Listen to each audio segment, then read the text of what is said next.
O cachorro da Joyce fugiu. E ela e o Luiz estão atrás de botar pra dentro, mas os dois estão com medo do cachorro.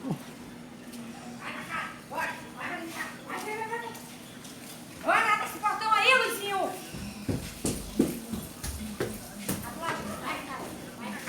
Entra aí.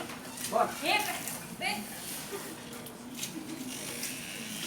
Olha aí, lá dentro de casa. Meu Deus, Joyce! Vai lá pra baixo. Fica vai. aqui para suas pernas Vai. ficarem aqui, fica aqui. Ele tá...